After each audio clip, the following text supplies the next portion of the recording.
Que Dios les bendiga. El tema de este estudio es la Biblia anticipa la ciencia. En el último estudio examinamos el reclamo falso de muchos de que la ciencia ha refutado la Biblia. Este no es el caso. Pero hoy vamos a mirar el otro lado de la moneda. Vamos a mirar algunas verdades que aparecen en la Biblia antes de que fueran aceptadas por la humanidad y antes que fueran comprobadas por la ciencia. ¿Cómo podrían las escrituras anticipar tantas verdades científicas a menos que fuera por revelación directa de Dios? Mientras que las culturas de la tierra opinaban que la tierra descansaba sobre la espalda de un elefante o una tortuga, o sobre la espalda de una figura mitológica como Atlas, la Biblia declara lo que la ciencia hoy reconoce, y es que la tierra flota en el espacio. En el libro de Job, el capítulo 26, versículo 7, dice, Él, refiriéndose a Dios, extiende el norte sobre vacío y cuelga la tierra sobre nada. Otra verdad. En el siglo XIX la ciencia descubrió que toda materia visible está compuesta de elementos invisibles. En otras palabras, la creación se compone de partículas atómicas que son invisibles a nuestros ojos. Dios reveló esto cuando la ciencia ni aún sospechaba tal cosa. En Hebreos capítulo 11, versículo 3 dice, por la fe entendemos haber sido constituido el universo por la palabra de Dios, de modo que lo que se ve fue hecho de lo que no se veía. Otra verdad. Aquellos que construyen naves han determinado que para una nave poder flotar con estabilidad, se necesita que lo largo de la nave sea 6 veces la medida de la anchura. En Génesis 6:15, Dios le dio a Noé las dimensiones prácticas y precisas para la estabilidad del arca. Dice en Génesis 6:15, de esta manera la harás, de 300 codos la longitud del arca, de 50 codos su anchura y de 30 codos su altura. Si tomamos la anchura de 50 y la multiplicamos por 6, nos sale a 300 codos. Y hay que recordar que Dios le dio estas medidas exactas a Noé en su palabra hace algunos 4.500 años. Sin embargo, esta es el mismo fórmula que usan hasta el día de hoy cuando se está diseñando una nave. Otra verdad. Por siglos las personas se lavaban las manos con aguas estancadas, pero se descubrió en el 1846 la necesidad de lavarse las manos con agua corriente. Sin embargo, Dios le había dicho a su pueblo miles de años atrás, en Levítico 15:13, lavarás tus vestidos y tu cuerpo en aguas corrientes. Otra verdad que encontramos en la Biblia. Durante la Primera Guerra Mundial, muchos soldados murieron por infecciones causadas porque no conocían lo peligroso que es la contaminación con excreta humana. En Deuteronomio 23, del 12 al 13, Dios le dio a su pueblo reglas sanitarias y dice así, tendrás un lugar fuera del campamento a donde salgas. Tendrás también entre tus almas una estaca. Y cuando estuvieres allí fuera, acabarás con ella, y luego al volverte cubrirás tu excremento. Quiere decir que Dios dirigió al pueblo de Israel con estas reglas higiénicas miles de años antes del hombre haber descubierto este mismo hecho. Otra verdad. Hasta en 1970, se creía que los océanos eran alimentados solo por los ríos y la lluvia. Pero fue solo cuando pudieron construir submarinos que podían resistir 6.000 libras de presión por cada pulgada cuadrada que se descubrió la existencia de fuentes en el fondo de la mar. Sin embargo, en Job 38:16, Dios le preguntó a Job: ¿has entrado tú hasta las fuentes del mar y has andado escudriñando el abismo? El suelo del mar se encuentra en oscuridad total debido a la enorme profundidad y la presión atmosférica. No había forma posible que ningún ser humano pudiera haber conocido que habían fuentes en el mar. Sin embargo, Dios sí lo sabía. Otro punto. Hoy hay mapas precisos del suelo del mar que muestran montes y volcanes. La existencia de estos solo fue comprobado durante el último siglo gracias a la invención del sonar. Sin embargo, Jonás 2 del 5 al 6 dice: las aguas me rodearon hasta el alma, rodeóme el abismo. El alga se enredó a mi cabeza, descendí a los cimientos de los montes. La tierra echó sus cerrojos sobre mí para siempre, mas tú sacaste mi vida de la sepultura, oh Jehová, Dios mío.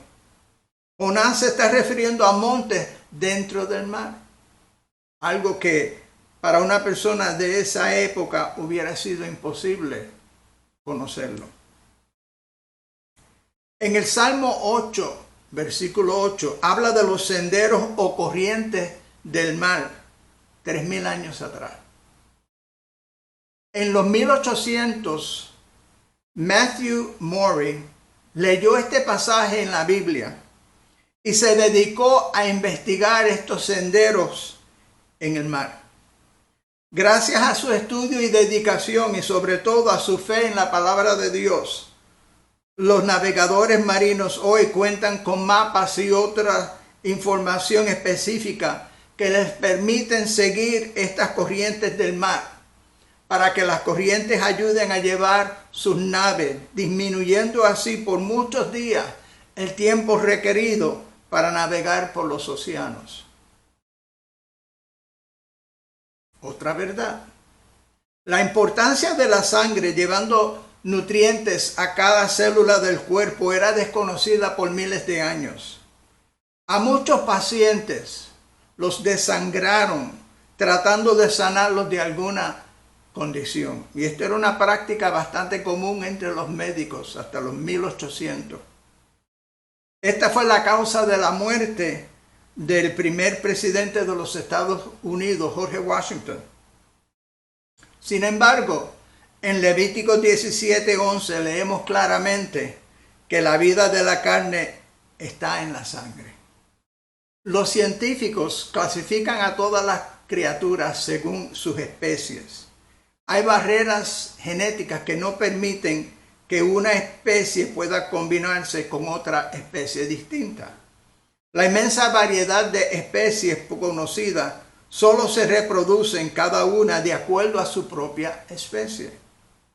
Esto está en contraste con la teoría de la evolución, que supone que todas las criaturas descendieron de la misma fuente genética.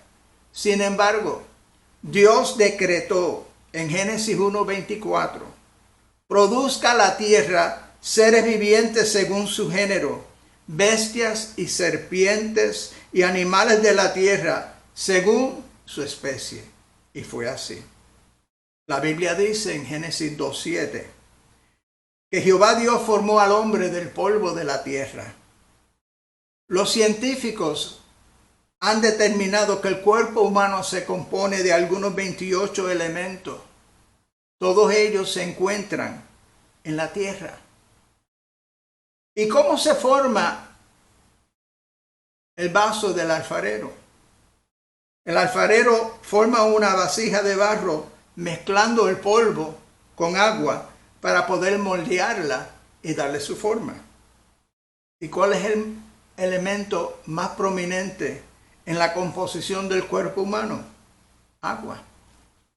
Comenzando con los estudios de Alberto Einstein a comienzos de los años 1900 y continuando hasta el día de hoy, la ciencia ha determinado que todo el universo tuvo un principio fijo. La Biblia concuerda diciendo en Génesis 1:1 que en el principio creó Dios los cielos y la tierra. Otro punto. Aunque por años algunos creían que la tierra es plana, la Biblia declaró 3000 años atrás que Dios está sentado sobre el círculo de la tierra, Isaías 40:22. La palabra chub, traducida aquí como círculo, también significa bóveda o algo redondo, indicando que la tierra es redonda, o sea, una esfera. Esto fue siglos antes de que los griegos sugirieran la misma cosa. Otra verdad. Jesucristo dijo que en su venida algunos estarían trabajando de día y otros estarían durmiendo de noche en el mismo momento. ¿Cómo es posible que algunos estén experimentando el día y otros estén experimentando la noche a la misma vez? Esto solo se puede explicar por la rotación de la Tierra sobre su eje, causando el día y la noche de una manera simultánea en diferentes lugares del mundo. Sin embargo, no fue hasta el 1514 que Copérnico comprobó esto.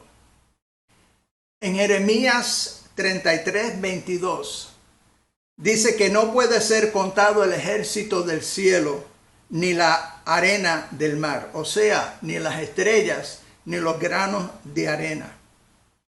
Se dice que a simple vista se pueden apreciar alrededor de 5000 estrellas. Dios afirmó que el hombre no iba a poder contar las estrellas del cielo. En el siglo XVII, Galileo apenas vislumbró la inmensidad del universo con la ayuda de un telescopio. Hoy los astrónomos estiman que hay aproximadamente 10.000 billones de trillones de estrellas. Esto equivale a un 1 seguido de 25 ceros. Los científicos también han calculado que el número de granos de arena es 1 seguido por 17 ceros. Ambos números están basados en aproximaciones, porque verdaderamente aún hasta el día de hoy el ser humano no los ha podido contar, así como lo dice la Biblia. En Ezequiel 47:12 dice: y juntó al río en la ribera, a uno y otro lado, crecerá toda clase de árboles frutales. Sus hojas nunca caerán, ni faltará su fruto. A su tiempo madurará, porque sus aguas salen del santuario, y su fruto será para comer, y su hoja para medicina. Sabemos que las plantas se han utilizado para medicinas y remedios herbales por muchos siglos. Hoy la ciencia moderna ha vuelto a descubrir la eficacia de lo que la Biblia dice. En Levítico 11, del 9 al 10, dice: esto comeréis de todos los animales que viven en las aguas, todos los que tienen aletas y escamas en las aguas del mar y en los ríos, estos comeréis. Pero los que no tienen aletas ni escamas en el mar y en los ríos, así de todo lo que se mueve como de toda cosa viviente que está en las aguas, los tendréis en abominación. Las Escrituras establecieron que se debía evitar el comer criaturas acuáticas que no tuvieran aletas ni escamas. Los estudios han descubierto que estas criaturas tienden a consumir desperdicios en las aguas y que con frecuencia acarrean infecciones. Sin embargo, Dios le advirtió a su pueblo que no los comiesen hace más de 3000 años. En Deuteronomio 14, versículo 8, Dios le prohibió al pueblo de Israel el comer cerdo hace más de 3000 años atrás.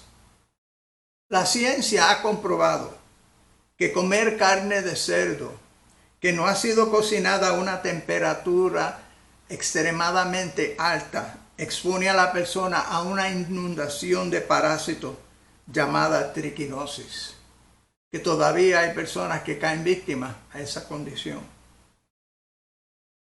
En Romanos 1:25, Pablo nos advierte que los hombres habían de honrar y adorar las cosas creadas por Dios y no a Dios mismo. Hoy hay quienes tienen en mayor estima a la naturaleza que a Dios. La denominan la tierra madre, le atribuyen características de personalidad. El naturalismo se ha convertido en una religión más, en cumplimiento a lo que dijo Pablo. En el Salmo 102, versículos 25 al 26, declara que toda la creación se va envejeciendo y desgastando. La segunda ley de la termodinámica, la entropía, establece que todo lo que existe en el universo está en decaimiento y deteriorándose, gradualmente desorganizándose y descomponiéndose. Sin embargo, la teoría de la evolución va directamente en contra de esta ley, ya que propone que al pasar los milenios se han desarrollado organismos más complicados y avanzados, que los cambios graduales que se producen en ellos producen mejoramiento y avance, no deterioro y extinción.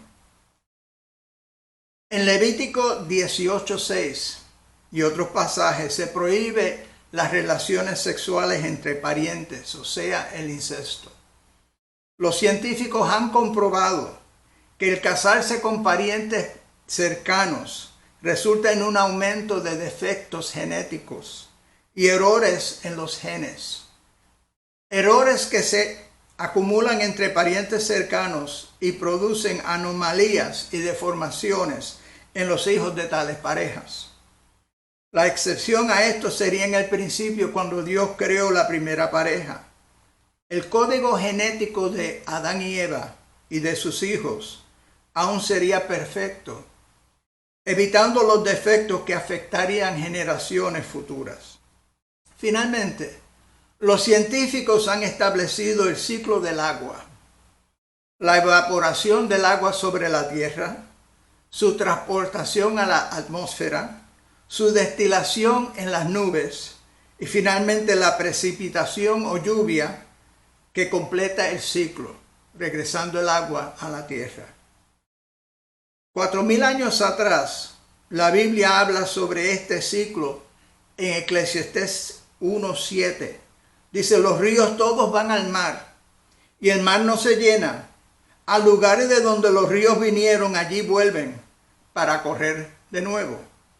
Y en Job 36, del 27 al 28, dice, Él atrae las gotas de las aguas al transformarse el vapor en lluvia, la cual destilan las nubes, goteando en abundancia sobre los hombres. Todo esto es exactamente lo que la meteorología enseña hasta el día de hoy. Considerando todas estas verdades científicas que encontramos en la Biblia, siglos y milenios antes de ser descubierto por el hombre, podemos ver que verdaderamente el creyente no tiene por qué temerle a la ciencia. Cuando la ciencia contradice la palabra de Dios es porque la ciencia todavía no está al día. Espero que este estudio haya sido de beneficio. Que Dios les bendiga.